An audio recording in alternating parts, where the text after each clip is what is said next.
Mga anak!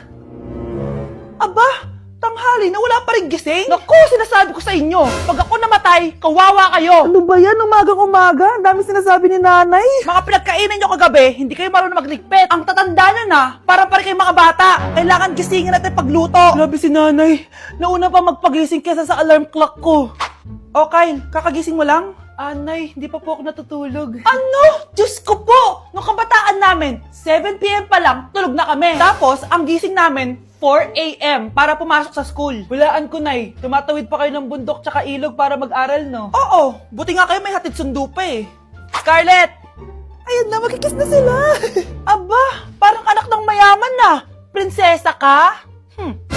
Nay naman eh, ang init-init eh. Hindi ako nagtatain ng pera, Scarlett, ha? Nagtitipid ako ng kuryente, kaya matuto kayo magtipid. Kaya gamitin niyo tong 2-in-1 Stand and Desk Fan from Tough Mama. Di ba ang aesthetic? Meron tong 4-speed control, kaya sobrang lakas nito.